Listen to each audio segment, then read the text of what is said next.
कदूस कदूस रब्बुल फ़ाज, तू जो आसमान और ज़मीन का खालिक व मालिक है।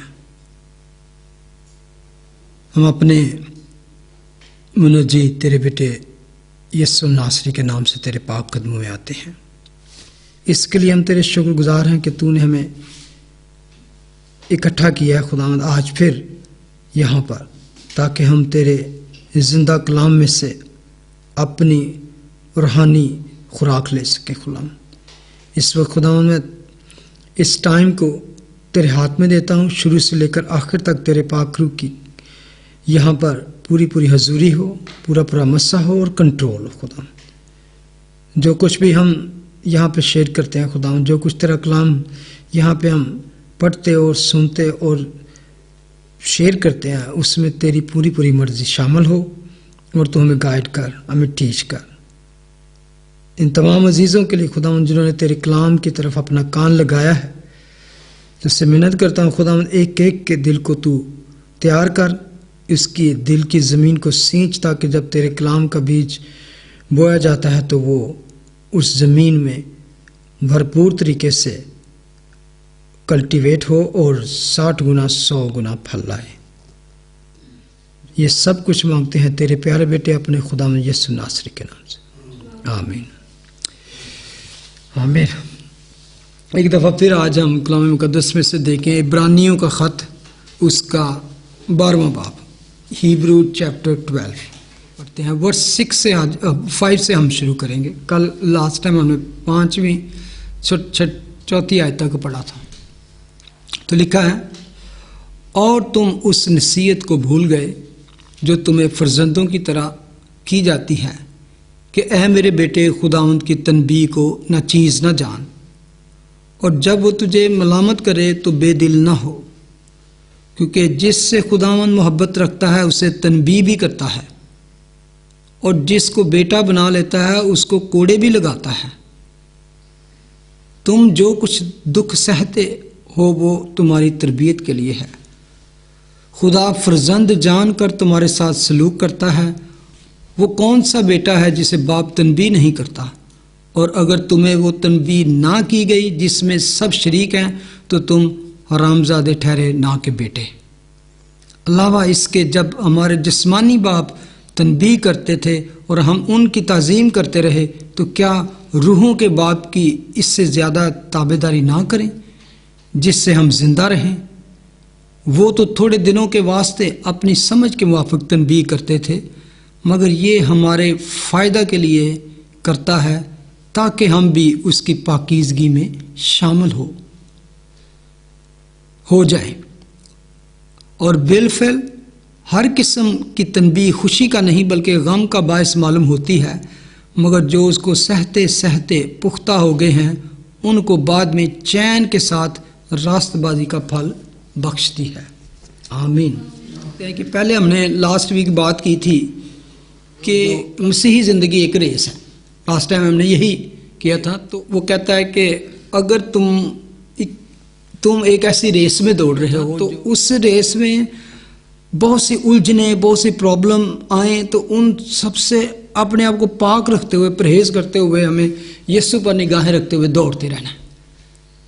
वो चीज़ें जो हमें उलझा लेती हैं और हर तरह की, जैसे कि मैंने कुछ एग्जांपल दी थी कि जो दौड़ने वाला है, पहलवान है, वो कुश्ती लड़ने वाला है, जो प्लेयर है एक, तो बहुत सी चीज़ों का परहेज करता है। तो स्पिरिचुअल लाइफ में भी हमें बहुत सी चीज़ों से परहेज करना है। तो वो अगर वर्स 4 पढ़ें अगेन, तो लिखा है, तुमने गुनाह से लड़ने में अब तक ऐसा मुकाबला नहीं किया जिसमें खून बहा हो। असल में कह रहे कि बेशक तुम्हें ऐसी कोई मुसीबत नहीं आई जहाँ पे तुम्हें खून बहाना और जान देनी पड़े। आजकल की दुनिया में हम देखते हैं कि मोस्ट ऑफ जो क्रिश्चियन मिनिस्ट्री हैं, टीवी मिनिस्ट्री हैं, तो वो कैरिस्मेटिक टाइप जो मिनिस्ट्रीज़ हैं, वो अगर टीवी देखेंगे तो वो इस तरह की हेल्थ, वेल्थ, प्रॉस्पेरिटी और आपको इस दुनिया की सिर्फ खुशियों के बारे में तालीम देते हैं। यानी कि जीसस को कबूल कर ले, he will fix all your problem. कि यीशु अगर आपकी ज़िंदगी में आ जाएगा तो कोई प्रॉब्लम नहीं आएगी, और यहाँ पर कलाम मुक़द्दस हमें बिल्कुल उल्टा उसके बारे में बताता है। वो दुनियावी खुशी से ज़्यादा अंदर के पीस को, अंदर के इत्मीनान को, तसल्ली को, उसके बारे में बात करता है। जबकि लोग इस दुनिया में रहते हुए they want to feel good और सेल्फ स्टीम और नेम एंड क्लेम और इस तरह की, और मीडिया ने इस वक्त जो गॉस्पेल को शक्ल दिया वो ये है कि जीसस यही चाहता है कि तुम सब रिच हो, तुम सक्सेसफुल हो, कंफर्ट हो, और अगर तुम रिच नहीं हो, कंफर्टेबल नहीं हो, सक्सेसफुल नहीं है तो इट्स मीन आपके अंदर कोई कमज़ोरी है या आपका ईमान कमज़ोर है। लेकिन यहाँ पर उसकी टोटली डिफरेंट यहाँ पे तस्वीर हमें नज़र आती है जब हम पढ़ते हैं वर्स 5 में, और तुम उस नसीहत को भूल गए जो तुम्हें फर्जंदों की तरह की जाती है। ये उन्होंने मिसाल चैप्टर 3 से वर्स ली है, ऐ मेरे बेटे खुदावंद की तनबीह को ना चीज़ ना जान। यहाँ पे असल में वो बात करता है कि एज ए मसीही होते हुए आप किस किस तरह की प्रॉब्लम से जब गुजरते हो तो तुम्हारा क्या रवैया होना चाहिए। ईमानदारों की ज़िंदगी में, बिलीवर की ज़िंदगी में जब दुख आते हैं, आजमाइशें, बीमारियां और मुसीबतें, अक्सर लोग कहते हैं कि खुदा के जो लोग हैं उनकी ज़िंदगी में क्यों बीमारियां आती हैं या प्रॉब्लम आती हैं। लोग समझते हैं कि अगर ये बंदा नेक है तो इसकी ज़िंदगी में प्रॉब्लम नहीं आनी चाहिए, जबकि ये बिल्कुल गलत है कि नेक बंदों को तो और ज़्यादा मुसीबतों का सामना करना पड़ता है। कलाम मुक़द्दस कहता है कि वो उनके लिए मुसीबतें इस तरह हैं जिस तरह एक देखे दुनिया में ईमानदार और बेईमान, नेक और बद, दोनों को कैंसर भी होता है, दोनों को बीमारियां भी आती हैं, दोनों को दुख भी होते हैं, दोनों मरते भी हैं, लेकिन दोनों की मुसीबतों में एक चीज़ फ़र्क है। यहाँ पे जो वर्ड यूज़ किया गया है कि नसीहत, खुदा जब नसीहत करता है तो वो सज़ा देता है, तो उस सज़ा का मतलब क्या होता है, जैसे एक बाप देता है। लेकिन जब गुनाहगारों को सज़ा मिलती है तो वो एक जैसे अदालत, जज, उनकी अदालत होती है। जब ईमानदारों को सज़ा मिलती है तो वो उनको करता है जैसे एक बाप अपने बच्चों की करता है, कि जब बाप बच्चे को मारता है तो वो उसकी बेहतरी के लिए मारता है। लेकिन जब गुनाहगारों को खुदा सज़ा देता है तो वो उनकी जजमेंट होती है। लेकिन ईमानदारों को जब सज़ा मिलती है तो वो उनकी करेक्शन के लिए, उनकी बेहतरी के लिए होती है। ये फ़र्क होता है। सज़ा बेशक दोनों की होती है, तो हमें सज़ा नहीं हमारे गुनाहों की मिलती। ये बड़ा एक अजीब सा आपको लगेगा कि खुदा के जो लोग हैं उनको सज़ा नहीं मिल सकती, यानी कि जुडिशल सेंस में, कि अदालत में जैसे कार्रवाई होती है ना, एक बंदा पे कर दे तो दोबारा उसको उसकी गुनाहों की सज़ा नहीं मिलती, क्योंकि उसने ऑलरेडी हमारी सज़ा जो है, हमारी सारी बुराई, हमारी गुनाह जो है अपने बेटे पर लाद के उसको क्रॉस पर चढ़ा दिया, तो उसके बाद हम उससे फ्री हैं। लेकिन यहाँ पर जो बात की जा रही है वो उस अदालत की नहीं हो रही, उस सज़ा की नहीं हो रही, ये हो रही है ताकि हम इस ज़िंदगी में रहते हुए हमारी पाकीज़गी की तरफ, सैंक्टिफिकेशन की तरफ हमारा कदम जारी हो। आहिस्ता आहिस्ता हम पाकीज़ा हो जाए। हमारी ज़िंदगी में छोटी छोटी बुराइयाँ, छोटे छोटे जो गुनाह हैं वो कभी कभी बढ़ जाते हैं, तो खुदा नहीं चाहता कि वो गुनाह ऐसे ही आपकी ज़िंदगी के चलते रहें। इसलिए खुदा साथ साथ हमारी खलासी, हमारी झाड़ पूंछ करता रहता है ताकि हमारी सैंक्टिफिकेशन हो, तो एक दिन हम उसके साथ पाकीज़गी में खड़े हों। यहाँ पर लिखा था वर्स 10 में देखे लिखा है, वो तो थोड़े दिनों के वास्ते अपनी समझ के मुवाफ़िक तनबीह करते थे, मगर ये हमारे फ़ायदे के लिए करता है ताकि हम भी उसकी पाकीज़गी में शामिल हो जाएं। किसकी पाकीज़गी में? In the holiness of God, कि हमको खुदा असल में इस तरह बनाना चाहता है कि हम उसकी होलीनेस में शामिल हो जाएं, उसकी पाकीज़गी में चले जाएं। जब खुदा गुनाहगारों को पनिशमेंट देता है तो जजमेंट होती है, वो सिन के साथ डीलिंग होती है। लेकिन जब खुदा अपने बच्चों को, ईमानदारों को सज़ा देता है तो एक बाप की तरह देता है, एक जज की तरह नहीं। तो उसका मतलब होता है होलीनेस एंड राइचियसनेस। गोल जो है वो है पाकीज़गी, उसका होता है। एक मसीह की ज़िंदगी में भी तकलीफ़ आई, दुख आ गया, पेन आ गई, सफरिंग आ गई, तो दुनिया की नज़र में वो क्या होगा? शायद पनिशमेंट, कुछ सज़ा है। दुनिया की नज़र में क्या होगा? एक सज़ा मिल रही है, लेकिन खुदा की नज़र में डिसिप्लिन होगा। खुदा उसको तरबियत कर रहा होता है। दुनिया हमें समझती शायद पनिशमेंट मिली है, हम खुद समझेंगे कि ये मेरी पेन क्यों बढ़ी है, लेकिन खुदा की नज़र में वो हमारी डिसिप्लिन होती है, हमें खुदा तरबियत देता है। ठीक है, यही डिफरेंस है एक डिवाइन पनिशमेंट में और डिवाइन डिसिप्लिन में। Discipline of God. दूसरी बात यह है कि कई दफ़ा ये होता है कि ये हमारी पर्सनल ज़िंदगी के साथ इसका ताल्लुक है। मैं भी दूसरों को समझ ना आए क्या हो रहा है, और कई दफ़ा हमको शायद समझ ना आए, लेकिन पर्सनल इसका मतलब ज़ाती इसलिए है। इसलिए मैं कह रहा हूँ कि इसमें हमारी करेक्शन होती है, हमारी एजुकेशन होती है, ट्रेनिंग होती है। जो हमें कभी कभी मुसीबत लगती है, बहुत पेन होती है, हमें लग रहा है कि शायद हम पर जुल्म हो रहा है, लेकिन रीज़न क्या है कि खुदा वो नहीं चाहता कि हमारी ज़िंदगी गुनाह में गुजरे, क्योंकि सबसे बड़ा गुनाह जो है वो क्या करता है? इंसान की ज़िंदगी को तबाह कर देता है। खुदा की रुकावट, खुदा की खिदमत में रुकावट डालता है, जो आपकी मेरी किसी भी ज़िंदगी में, स्पेशली ईमानदारों की ज़िंदगी में, ईमानदारों की जो मसीही हैं, जो मसीह यीशु पर ईमान रखते हैं, अगर हमारी ज़िंदगी में गुनाह होगा कोई भी, तो उसकी तौबा ना हो, उसको उसकी माफ़ी ना हो, तो क्या होगा? वो गुनाह हमारी जो जॉय को, हमारी खुशी को, हमारी बरकत को ख़त्म कर देगा। It takes away all your joy, blessing and peace, और हमको बल्कि यूजलेस बना देता है। ना खुदा के लिए काम के रहते हैं, ना ही दुनिया के लिए काम के रहते हैं, और उसके बजाय बरकत खोई जाती है, और उसकी जगह शेम, गिल्ट, वरीज, फियर और एंग्जाइटी हमारी ज़िंदगी में आती है। हर टाइम हमें शर्मिंदगी अपने लोगों च, दूसरे नज़र च गिल्टी फील करता है, वरी ते परेशान ते फियर ये आता है। लेकिन खुदा हमें प्यार करने वाला खुदा है, वो नहीं चाहता कि ये सब कुछ आपकी ज़िंदगी में हो। ठीक है, वो चाहता है कि आपको में भी थोड़ी देर के लिए दर्द हो, दुख हो, लेकिन लॉन्ग टर्म आपकी ब्लेसिंग कायम रहे। लॉन्ग टर्म वो, और उसका हमेशा मतलब होता है सज़ा देने का पॉजिटिव। अगर हमारी ज़िंदगी में गुनाह है तो इसको निपटना, इसके साथ डीलिंग करना ज़रूरी है, ताकि उससे खलासी हो जाए, क्योंकि खुदा नहीं चाहता कि हम उसके भी खिलाएं और गुनाह के साथ ज़िंदगी भी बसर करें। अक्सर बहुत से लोग दुनिया में ऐसे हैं कि वो गलत काम भी करते हैं और चलते रहते हैं, ज़िंदगी प्रॉस्पर भी होते हैं, ज़िंदगी लगता है कि सब कुछ ठीक जा रहा है उनका।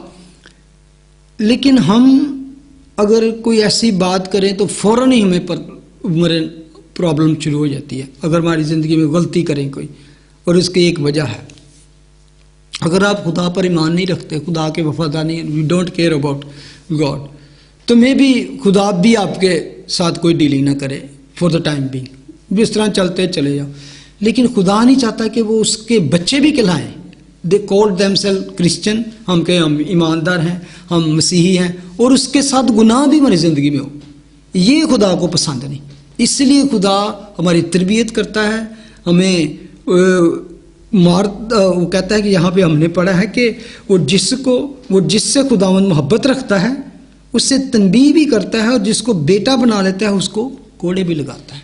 यानी कि ये बहुत सख्त बात यहाँ पे की है। अगर आप तो जब वो बेटे बेटियां बना लेता है तो फिर उसको तरबियत करने के लिए रोज कोड़ा लगना के आम सी बात नहीं है, ये एक पेनफुल बात है। वर्स 7, तुम जो कुछ दुख सहते हो वो तुम्हारी तरबियत के लिए है। खुदा फर्जंद जानकर तुम्हारे साथ सलूक करता है, वो कौन सा बेटा है जिसे बाप तनबीह नहीं करता। यहाँ पर एक बड़ी आगे सख्त बात उसने लिखी है, वर्स 8 में कहा है कि अगर तुम्हें वो तनबीह ना की गई जिसमें सब शरीक है तो तुम हरामजादे ठहरे ना के बेटे, यानी कि तुम मेरे बेटे नहीं हो। यानी कि ये आप समझते हैं कि कितनी बड़ी गाली है। आज किसी को अगर आप ऐसा बात कह दें तो कहते हैं कि जो दुख तुम सहते हो वो तुम्हारी तरबियत के लिए है, क्योंकि खुदा फर्जंद जानकर तुम्हारे साथ तरबियत करता है। यहाँ पर असल में खुदा हमें ये सिखाना चाह रहा है कि अगर तुम्हारी ज़िंदगी में प्रॉब्लम्स हैं, मे बी बीमारी है और मैरिज लाइफ में प्रॉब्लम, बच्चों में, ज़ाती पे और कोई भी तकलीफ़ है, तो उसको सबसे पहले हमने ये देखना है कि why is that happening in my life, ये प्रॉब्लम क्यों है। यही नहीं कि सिर्फ प्रॉब्लम्स के ऊपर आप फ़िक्रमंदी का इजहार करते रहें तो ये क्यों है। ये पहले हमें ये सोचना है कि ये प्रॉब्लम अगर हमारी ज़िंदगी में है तो ये क्यों है, और उसमें सबसे पहले ये सोचना है क्या मेरी ज़िंदगी में कोई ऐसा गुनाह तो नहीं है, कोई ऐसी बुराई तो नहीं जिसकी वजह से ये मेरी ज़िंदगी में प्रॉब्लम्स है। तो फिर हमें आसानी हो जाएगी कि हम उससे किस तरह डील करें। तो इसीलिए खुदा चाहता है कि हम अपने आप पर गौर करें। आपको एक बहुत बड़ी शख्सियत का जिक्र हमें मिलता है बाइबल में, दाऊद के बारे में। David, a brilliant man, a warrior, a great warrior और इवन साम writer, a wonderful man of God, लेकिन ही फॉल। एक ऐसा शख्स कि जिसको खुदा ने अपनी खिदमत के लिए चुना और उसकी ज़िंदगी में गुनाह आ गया, और गुनाह अडल्टरी, ज़नाकारी आ गई।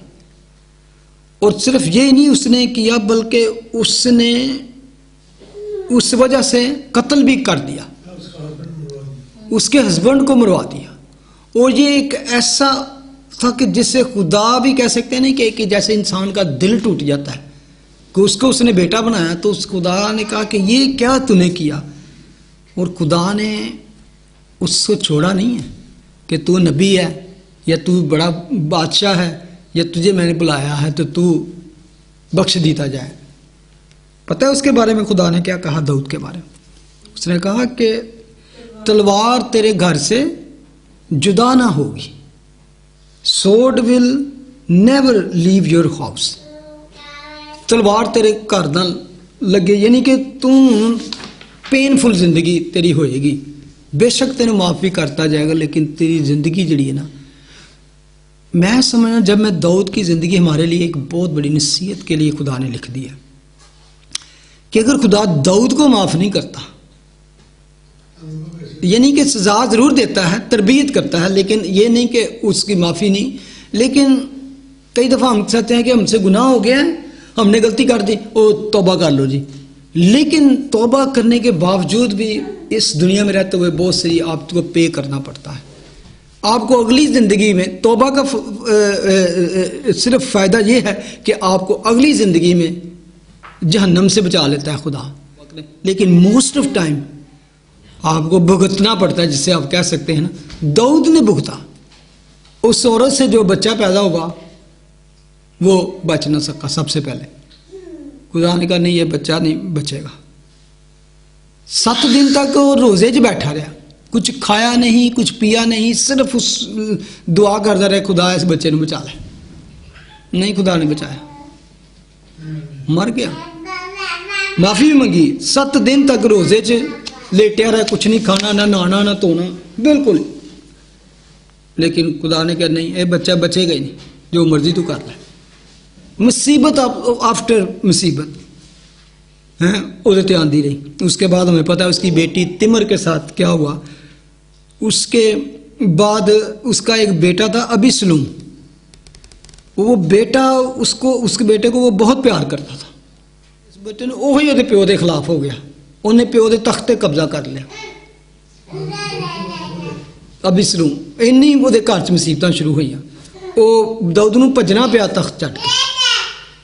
ਉਹ ਇੰਨਾ ਖਿਲਾਫ ਹੋ ਗਿਆ ਕਿ ਆਖਰ ਉਹ ਜੰਗ ਉਹਦੇ ਨਾਲ ਸ਼ੁਰੂ ਹੋ ਗਈ ਤੇ ਉਹ ਨੱਠਿਆ ਜਦੋਂ ਜੰਗ 'ਚੋਂ ਇੱਕ ਘੋੜੇ ਤੇ ਇੱਕ ਦਰਖਤ ਦੀਆਂ ਝਾੜੀਆਂ 'ਚ ਉਹਦੇ 'ਚ ਸਿਰ ਅਟਕ ਗਿਆ।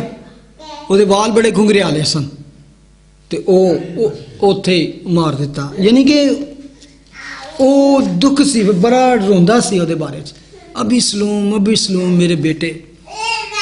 ਉਸੇ ਦੇ ਚੱਕਰ 'ਚ ਉਹਨੇ ਨਾ ਇਹ ਚੱਕਰ 'ਚ ਤੇ ਇੱਕ ਉਹ ਔਰਤ ਦੇ ਚੱਕਰ 'ਚ ਉਹਨੇ ਨਾ ਜ਼ਬੂਰ 32 ਲਿਖਿਆ। 32 ਜ਼ਬੂਰ ਤੁਸੀਂ ਸ਼ਾਇਦ ਜਾਣਦੇ ਹੋ। ਇਹ ਜਰਾ ਕੱਢੋ ਜਰਾ 32 ਜ਼ਬੂਰ ਦੇ ਵਿੱਚੋਂ ਆਪਣੀ ਗਿਰਿਆਜ਼ਾਰੀ ਆਪਣੇ ਦੁੱਖ ਨੂੰ ਦੱਸਦਾ। मुबारक है वो जिसकी खता बख्शी गई और जिसका गुनाह ढांका गया। मुबारक है वो आदमी जिसकी बदकारी को खुदावंद ने साहब नहीं लाता और जिसके दिल में मकर नहीं। जब मैं खामोश रहा तो दिन भर के कराने से मेरी हड्डियां गल गईं, क्योंकि तेरा हाथ दिन रात मुझ पर भारी था। मेरी तरावट गर्मियों की खुश्की से बदल गई। यानी कि जब तक मैं खामोश रहा था, मतलब है जब तक मैंने खुदा से माफ़ी नहीं मांगी, रो के रिपेंटेंस नहीं की, तो मेरे अंदर मेरिया हड्डियां भी मैल्ट होनी शुरू हो गई। मेरे जूसिस जिहड़े सन ड्राई होने शुरू हो गए, जिवें अंदर इंसान दे हुंदे ने। ते मेरा यह हाल सी। जब मैं खामोश रहा तो दिन भर के कहराने, यानी कि फिर उसने रो के खुदा के आगे से रिपेंटेंस की, तौबा की। मैंने तेरे हुजूर अपने गुनाह को मान लिया, अपनी बदकारी को ना छुपाया।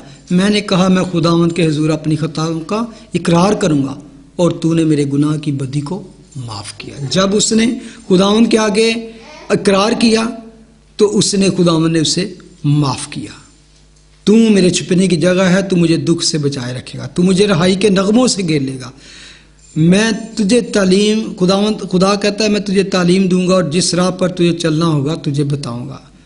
मैं तुझे सलाह दूंगा, मेरी नज़र तुझ पर होगी। आगे अगर देखें साम 51, ये उसी दौर में ये साम लिखे गए जब वो माफ़ी के लिए इल्तिजा और रिक्वेस्ट खुदा के सामने करता है। ए खुदा अपनी शफकत के मुताबिक मुझ पर रहम कर, अपनी रहमत की कसरत के मुताबिक मेरी खताएं मिटा दे, मेरी बदी को मुझसे धो डाल, मेरे गुनाह से मुझे पाक कर, क्योंकि मैं अपनी खताओं को मानता हूं और मेरा गुनाह हमेशा मेरे सामने रहता है।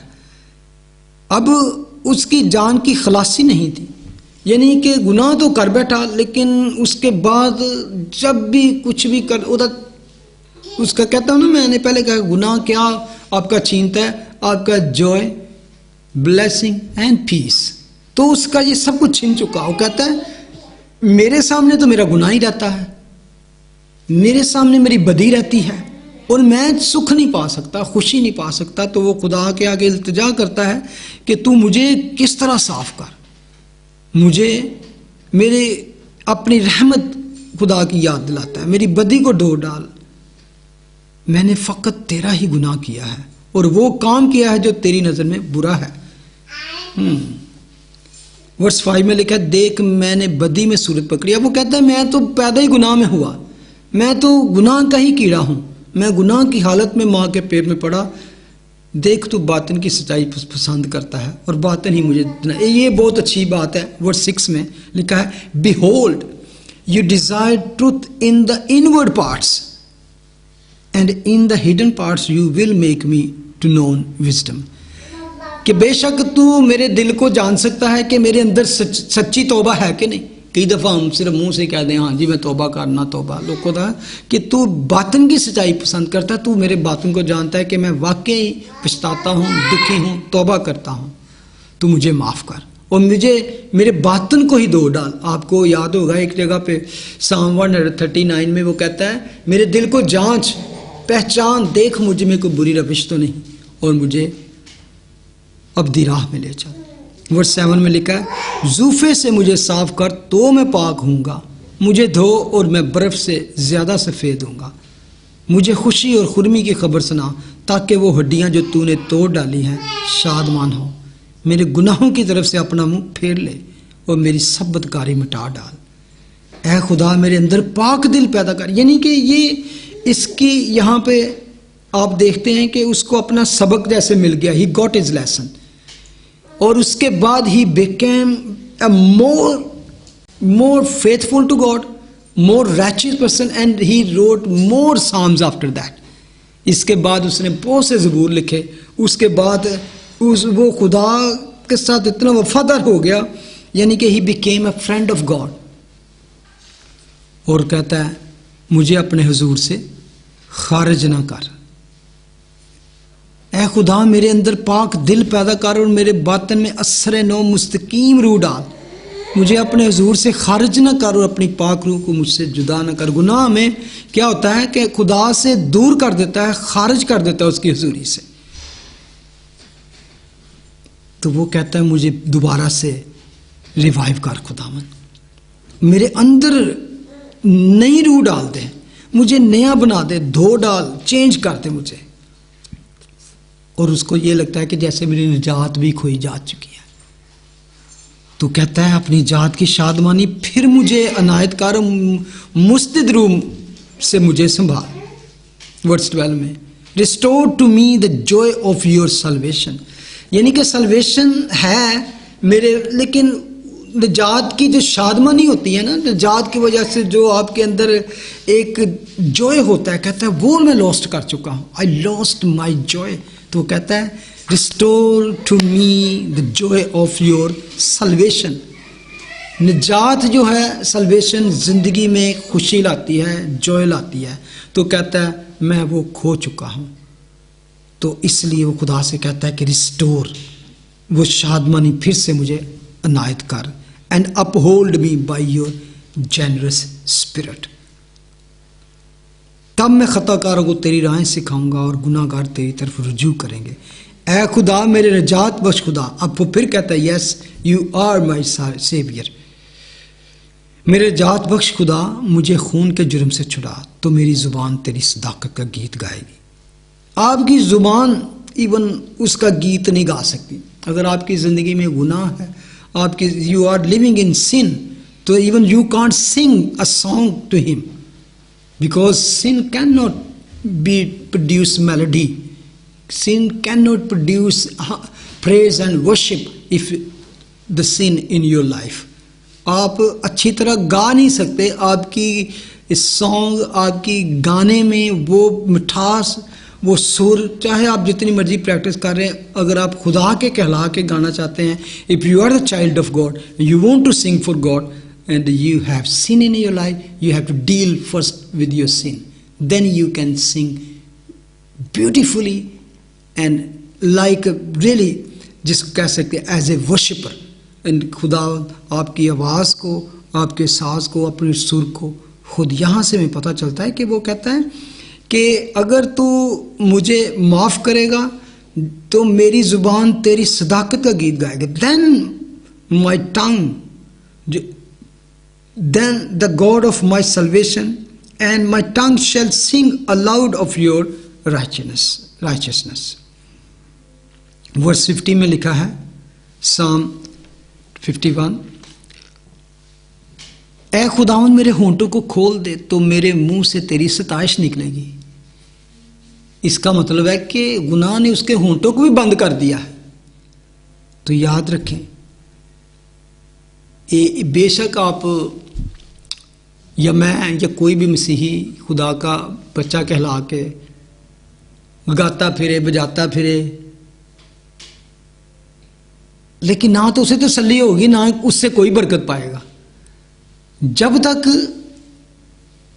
हम अपने गुनाह से डील ना करें तो एक तरह से हमारा मुंह बंद ही होगा। और कई लोगों को आप अपनी ज़िंदगी में देख लें, इर्द गिर्द there are many people I know, they have a good voice, good player of music and many good talent, but because of sin they lost their talents. उनके अपने हुनर, अपनी आवाज़, अपना टैलेंट खो बैठे हैं और उनकी एक तरह से आवाज़ बंद हो गई है, हाथ बंद हो गए हैं। लेकिन खुदावन कहता है कि मैं तुझे माफ़ करने के लिए तैयार हूँ। वर्स 60 में लगा, क्योंकि कुर्बानी में तेरी खुशनुदी नहीं, वरना मैं देता। सुख्त नहीं कुर्बानी से तेरी खुशखुशी नहीं, 17 शिकस्ता रूह खुदा की कुर्बानी है। अ ब्रोकन एंड कंट्राइट हार्ट, शिकस्ता दिल, खस्ता दिल को कीन। जब हम हम्बल हो जाते हैं, पस्ती में चले जाते हैं, राख और खाक ओढ़ कर खुदा से तौबा करते हैं, देन ही लिसन्स, अपने कर्म से सहून के साथ भलाई कर। तो असल में मैं यही बताना चाह रहा था कि ये शख्स जो इतना बड़ा शख्स है, जिसकी personality, David is a great hero, a great man of God, लेकिन खुदावंद चाहता है कि ये हम याद रखें।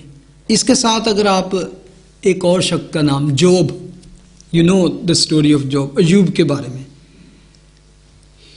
ए बेहद वेल्थी और healthy man, lot of land, lot of animals, lot of servant, even lot of children, बेशुमार बच्चे, नौकर चाकर और एनिमल्स और पैदावार, बड़ा लैंड था। लेकिन क्या हुआ, एकदम से all of sudden all is gone, सब कुछ उससे छीन लिया गया, एवरीथिंग। और वो भी एक बीवी उसकी बची, और वो भी मोस्ट ऑफ टाइम उसके पेन में इजाफा करती थी, जॉब्स वाइफ। एंड में क्या बता, even he lost his health as well, अपनी सेहत भी खो बैठा। This was a faithful man, obedient man, जिसके बारे में खुदा के कलाम में लिखा है, कामल और रास्तबाज शख्स। तकरीबन 3 दफ़ा इसके बारे में अयूब की किताब में लिखा है। उस वक़्त के दौर में अगर कोई the best man, righteous man था, दैट वाज जॉब। क्योंकि जिसके बारे में इवन शैतान को भी खुदा से इजाज़त लेनी पड़ी उसको टच करने के लिए। You remember, Satan went to heaven in the presence of God and asked, उसने कहा, your servant Job, अयूब ऐसे ही तेरी वफादारी नहीं करता, it's not just obedient to you because you have given him so much, कि तूने उसे बहुत कुछ दे रखा है, वो इसलिए तेरा वफादार है। तो खुदा ने कहा नो, ऐसा नहीं है, he is faithful to me। तो Satan said, okay, if you destroy everything, take away everything, then I'll see। तो खुदा ने कहा ओके, मैं उससे I will take away everything, you go and take away everything, but don't touch his bones। यानी कि उसकी जान जो है उसको हाथ नहीं लगाना, जा जो कुछ मर्जी उससे, एक तरह खुदा कहता जा जो करने कर ले, सिर्फ वो जान नो हाथ न लावी, और फिर भी मेरा वफादार बनता रहेगा। He was going to be faithful still with me. और आप जानते हैं उसकी स्टोरी के, वो गया, उसने उसके लैंड, उसके एनिमल्स, उसकी ऑल क्रॉप्स, उसकी वेल्थ, हेल्थ, इवन चिल्ड्रन भी, 10 चिल्ड्रन थे उसके, and suddenly they died all once, एकदम ही मर गए। और सिर्फ उसकी अपनी बॉडी थी, तो वो भी उसके ऊपर भी इतनी ज़्यादा बीमारियां आ गई कि he was left nothing, with nothing. Even one wife थी, शी वॉज ऑलवेज, उसकी पेन, उसकी वो पेन में इजाफा करती थी। अब कभी कभी हम सोचते हैं कि why even Job was a righteous man, so why he was tested, why he was in problem। Even हम तो अब जानते हैं कि क्या हुआ, लेकिन अयूब को नहीं पता था कि what is happening between Satan and God, what is their plan, खुदा क्या पॉइंट उससे। उसके इवन दोस्त आए तो 7 दिन तक उसके साथ बातें करते रहे, और 7 दिन तक कुछ ना बोले, बस बैठे हैं, कुछ नहीं बोल रहे।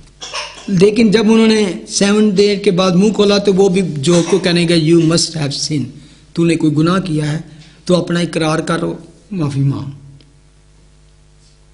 लेकिन वो कहता नहीं, आई हैवंट, मुझे नजर नहीं आता कि मैंने कोई गुनाह किया। लेकिन God was making a point, even through this faithful man, God is making a point कि sometime God use his children to show Satan there are many people those loves me, obedient even in all kind of condition, अगर उन पे किसी तरह की मुसीबत आ जाए, किसी तरह की प्रॉब्लम आ जाए, they will stay faithful to me. आप पॉल के बारे में जानते हैं, द पॉल सिमिलर टाइप, यानी कि अगर हम बाइबल में देखें तो हमें कोई ऐसी बात नहीं मिलती जिसमें खुदा ने पॉल को उसके गुनाह की because of he sin and he punished. No, there is no passage in the Bible where we can see the God punished Paul because of his sin, लेकिन still he suffers a lot. इसके बावजूद Paul की आप मुसीबतें जानते हैं कि suffers a lot. और इवन लिखा है एक 2 Corinthians chapter 12, देखें जरा उसमें 2 Corinthians chapter 12,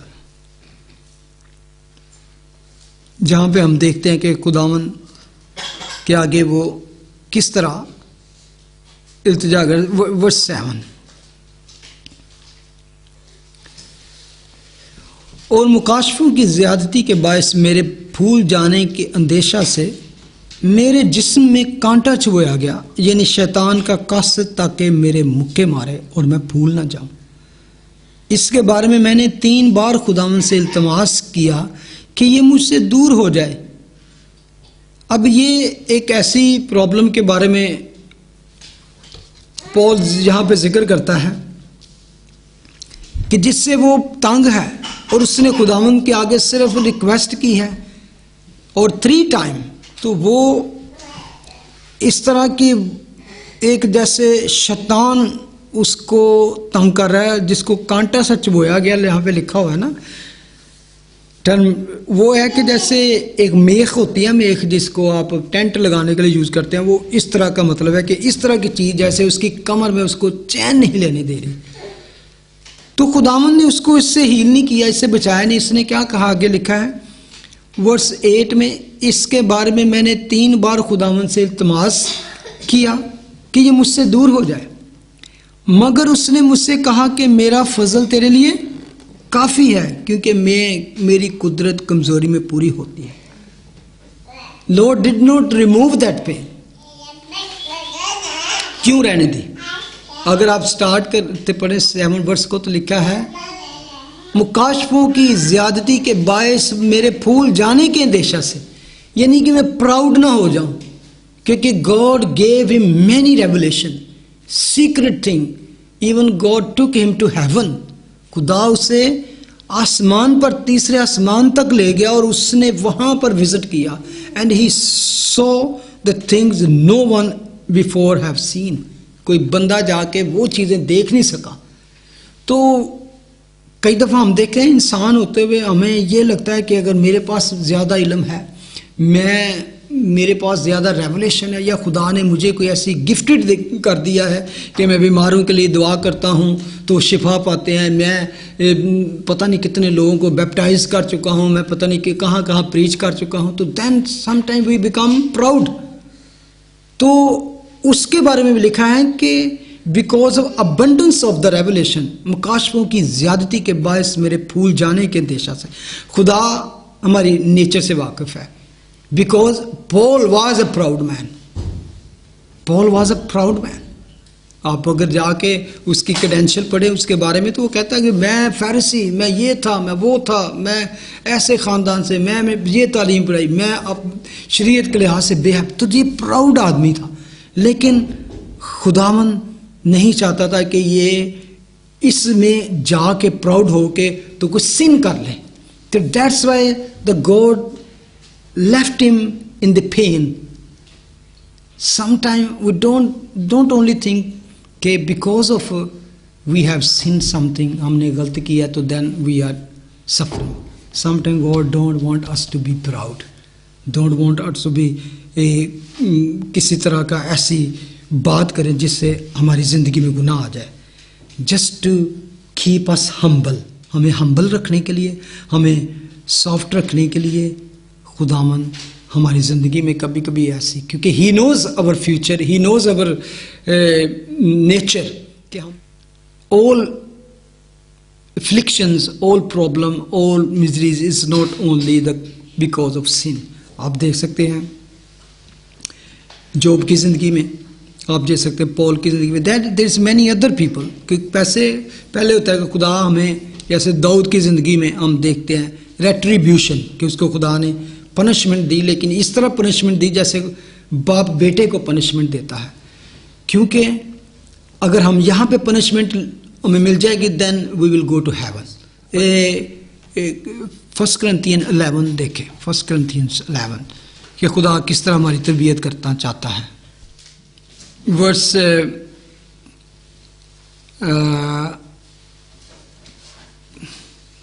जब वो होली कम्युनियन के बारे में खुदावन ने जो हमें एक होली साक्रामेंट दिए हैं, तो इसको लेने के लिए खुदावन चाहता है कि हम पाक होकर, गुनाह से पाक होकर और बड़ी संजीदगी के साथ उसकी टेबल पर आए, होली टेबल पर। तो तब वो कहता है कि 26 में, वर्स 26, क्योंकि जब कभी तुम ये रोटी खाते, इस प्याले में से पीते हो, तो खुदावंद, ये वार्निंग है एक तरह से, तो खुदावंद की मौत का इजहार तक जब तक हो रहा है। इस वास्ते वर्स 27 स्पेशली, जो कोई नामनासिब तौर पर खुदावंद की रोटी खाए या उसके प्याले में से पिए, वो खुदावंद के बदन और खून के बारे में कसूरवार होगा। ये this is talking about the believers, ईमानदारों के लिए, हमारे लिए, क्रिश्चियंस के लिए बात की गई है कि अगर वो जब होली टेबल के पास आए, होली कम्युनियन के लिए आए, तो दे शुड एग्जामिन देमसेल्फ। तो क्या कहता है, बस 28, बस आदमी अपने आप को आजमा ले, सेल्फ एग्जामिन, और इसी तरह उस रोटी में से खाए और उस प्याले में से पिए। क्योंकि वर्स 29, जो खाते पीते वो खुदावंद के बदन को ना पहचाने, वो उस खाने पीने से सजा पाएगा। The God will even punish if you have seen in your life and you didn't repent.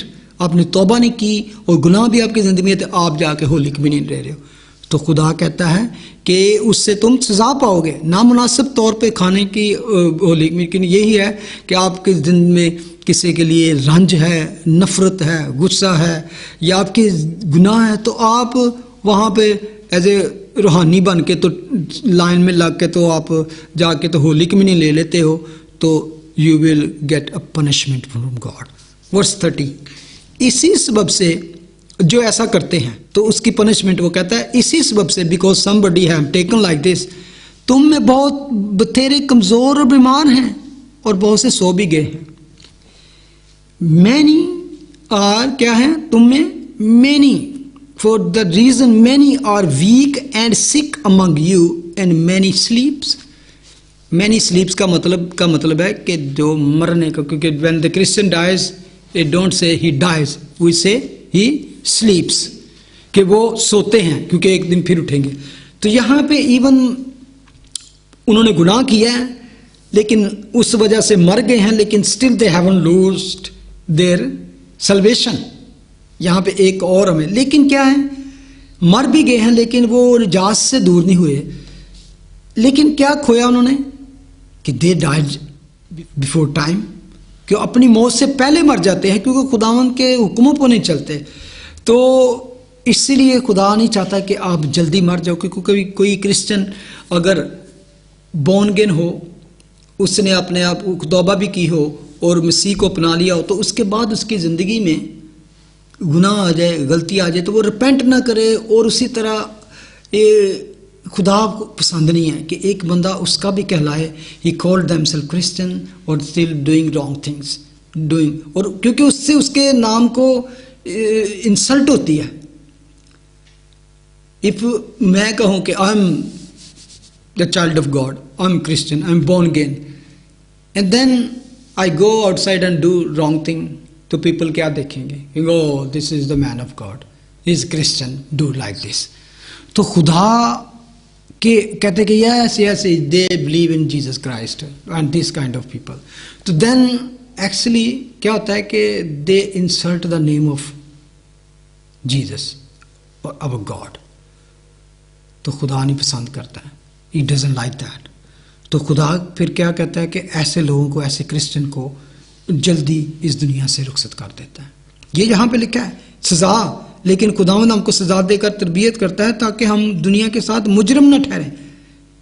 अगर हम अपने आप को जांचते तो सजा ना पाते। इसी सबब से तुम में बथेरे कमज़ोर बीमार बहुत से सो भी गए हैं, because of the sin in the life of Christians की बात की गई यहाँ पे। ये बाहर नहीं की गई, ये होली कम्युनियन में जो शामिल होते हैं और उनकी ज़िंदगी में सिन भी है, तो वो अपने टाइम से पहले, तो खुदा नहीं चाहता कि हम टाइम से पहले मरें, बल्कि हम पूरी ज़िंदगी अच्छी तरह गुजारें। तो वो खुदावन कहता। और बहुत सारे क्या हैं, कमज़ोर और बीमार, वीक एंड सिक। और कई दफ़ा हमें फिजिकली तौर पर वीक और सिक इसलिए हैं कि we are living in the sin and partaking in the holy communion. और ये ना समझे, कई दफ़ा लोग कहते हो मेरे if I have sin I am not going to take the holy communion, that's also wrong. तो फिर आप वीक रहेंगे, सिक रहेंगे, तो आपकी ज़िंदगी में तो बेटर थिंग है कि before you come to the table ask forgiveness, Lord forgive me, I repent from my heart, then खुदा आपको उससे सज़ा से बचा लेता है। और बहुत से लोग इस वजह से, और मैं समझता हूँ कि खुदा यहाँ नहीं चाहता कि एक क्रिश्चियन ऐसी लाइफ रहे जिससे वो दूसरों की गवाही की बजाय ठोकर का बायस बने। जब दाऊद ने गुनाह किया, जब व्हेन डेविड सिन, तो Lord said because of you the Gentiles, गैर कौमों में मेरे नाम की तहकीर हुई है। तो खुदा नहीं चाहता कि उसके लोग उसमें रहें भी और गंदी ज़िंदगी, बल्कि पाकीज़ा ज़िंदगी। हमने पढ़ा ना कि वो हमें पाकीज़गी की तरफ लेके जाना चाहता है। अब उससे उसने क्या सीखा, दाऊद ने क्या सीखा कि वो एक बेटर मैन बन गया, एक मैन ऑफ गॉड बन गया। उसने बहुत से ज़बूर लिखे, उसने फेथफुल सर्वेंट रहा उसके बाद, लेकिन सज़ा उसने पाई। अच्छे लोगों को जब खुदा यूज़ करता है तो उनको भी तरबियत करता है, उनको खुदा नए नए रेवलेशन देता है।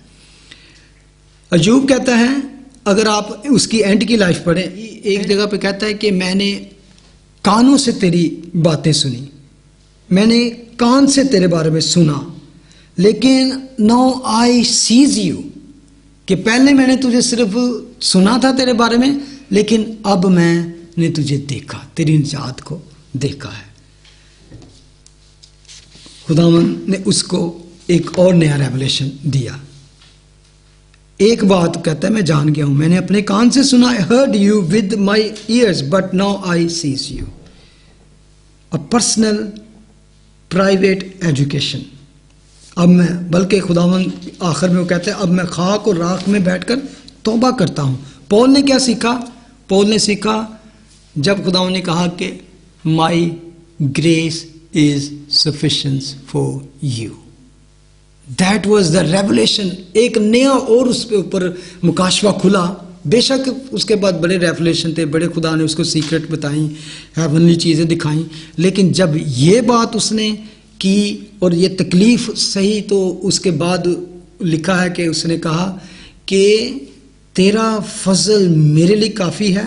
और उसके बाद उसने कभी कंप्लेन की ही नहीं की, he never complained again, but बल्कि वो कहता है कि I wanted to be stay in weakness because when I weak your power abundantly work in me, कि जब मैं कमज़ोर होता हूँ तो तेरी कुव्वत, तेरी ताकत मुझ में काम करती है। यानी कि एक हम्बलनेस की बात, I wanted to make my humble, फरोतनी के साथ। तो तब मैं अपने आप को फरोतन करूँ कि मैं कहूँ आई एम नथिंग, मैं कुछ भी नहीं, खुदाऊं मुझसे, मैं तो नकम्मा हकीर हूँ। तो then God's power works in अस।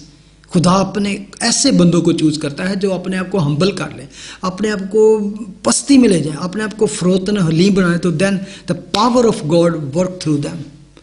जब लोग अपने आप को कुछ समझना शुरू कर दें, प्राइड में, घुमंड में चले जाएं, तो खुदावन कहता है नो, देन क्या होता है, actually we touch the glory of God.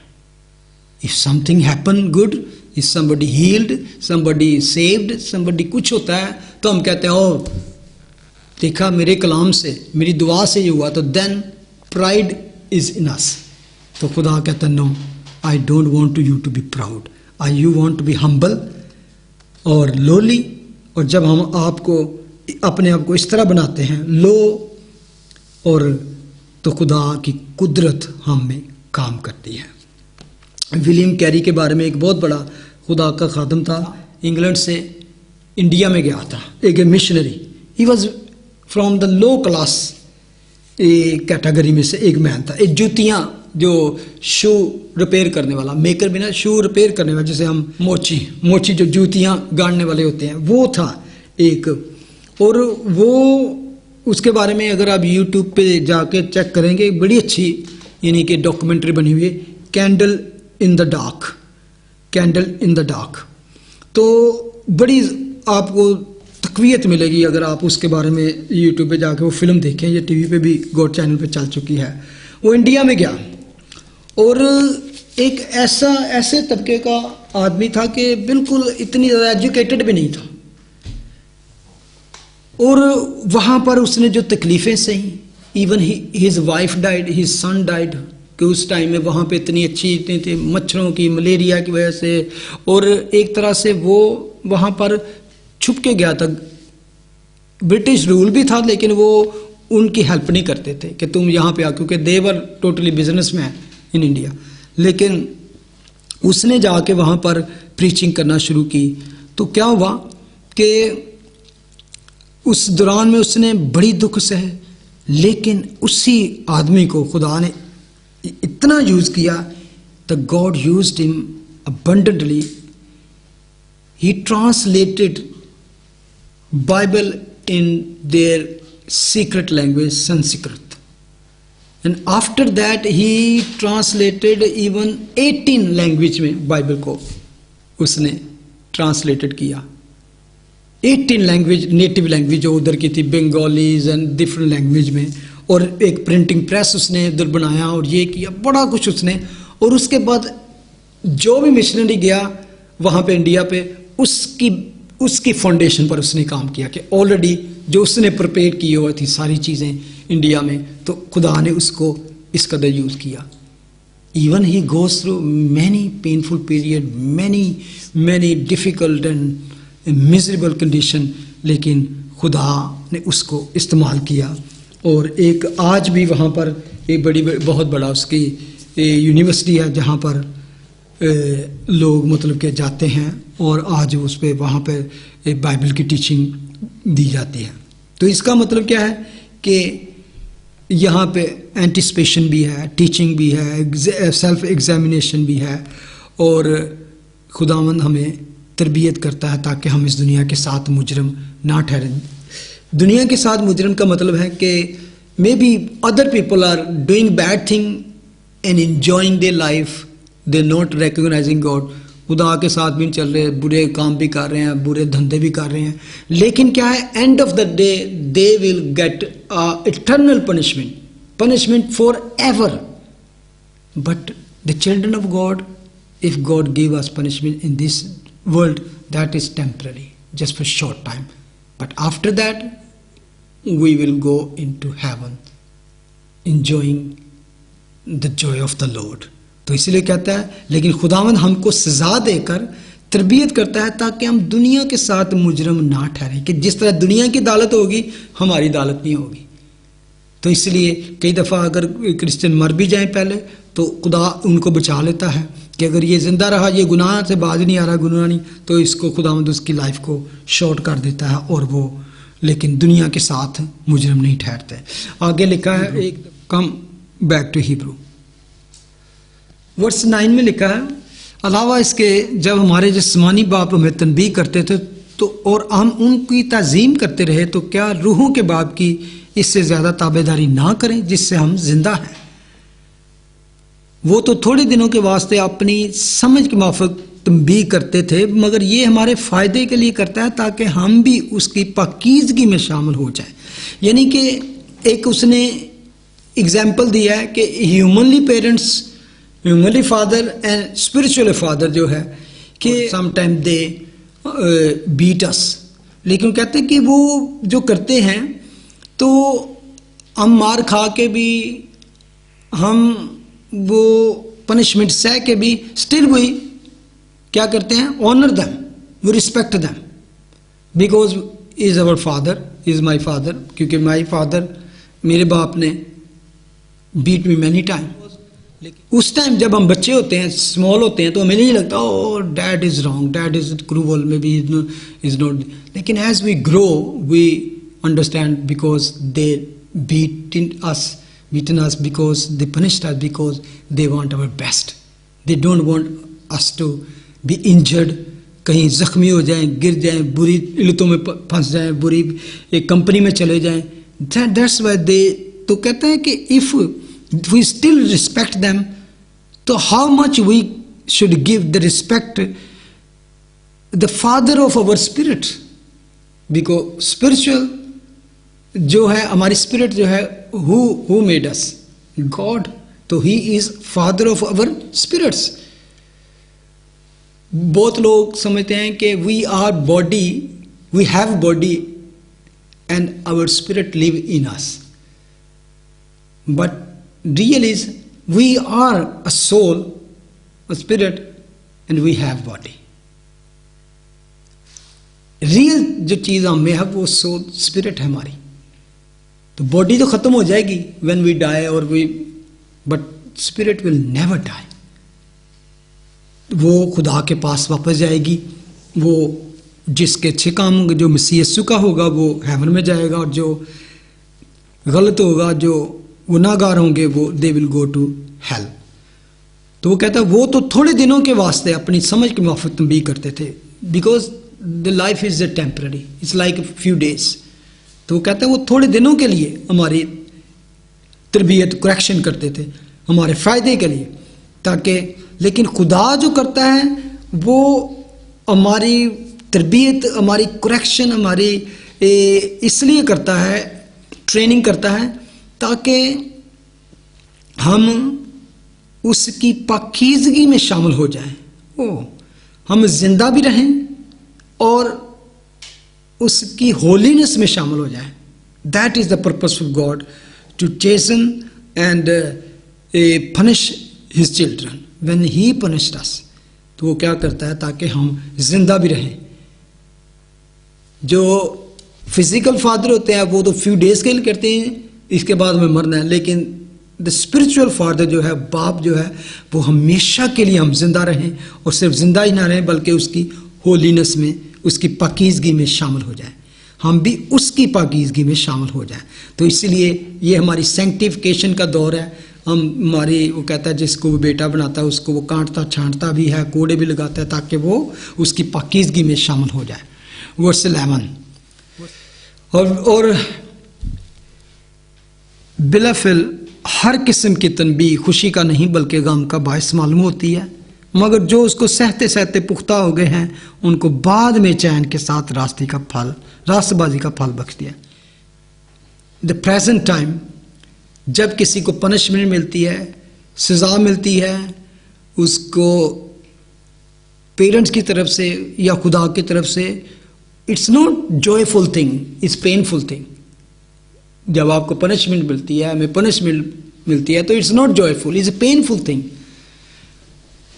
But if you deny this thing, you don't want to be punished, you don't know, I don't want, you run away from that, or you just don't like that, or you just go more bitter and bitter and bitter, so then you will not got the joy जो उसके बाद मिलेगा. लेकिन कहता है कि इसका अंजाम असल में क्या है, इसका फल क्या है, इसका फ्रूट क्या होगा. If you been trained, if you been chastened, if you been punished और because of the some wrong thing in your life, then last में क्या होगा, एंड पे क्या होगा, you will gain a blessing and fruitful life.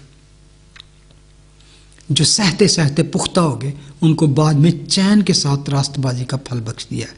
एक खुदा का खादम कहता है, C.H. स्पर्जन जो बहुत मशहूर है, मुझे डर है कि जो फजल में मैंने अपने आरामदेह और आसान और खुशी के वक्त में हासिल किया मुमकिन है बिल्कुल मामूली हो, लेकिन जो अच्छाई मुझे अपने दुख और दर्द और रंज गम से मिली है उसकी कदर और कीमत का अंदाज़ा नहीं लगाया जा सकता.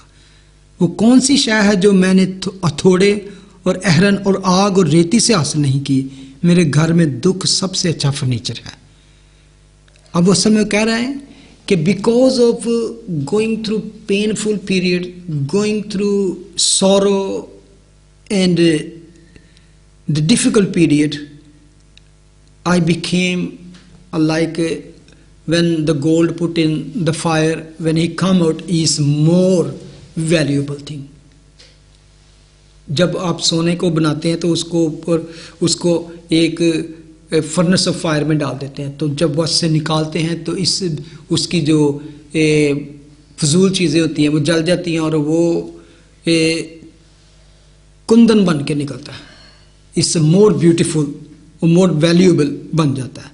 तो इसीलिए तो खुदावन का शुक्र है कि इसके ज़रिए से खुदा हमारी तरबियत करता है, अपने बेटे की तरह हमारी तरबियत करता है। वो चाहता है कि हम इस दुनिया में सज़ा अगर पा भी लें तो हमारी जो आखिरत है, हमारा जो एंड है वो फ्रूटफुल हो, and we go into heaven and live after uh forever and abundant and joyful life. And पे कहूँगा फिर कि मे बी अगर हम किसी प्रॉब्लम में हों, मुश्किल में हों, तो दुनिया के लिए हमारी पनिशमेंट हो और हमारी नज़र में पेन हो, लेकिन खुदा की नज़र में डिसिप्लिन है, वो हमारी तरबियत करता है। आमीन।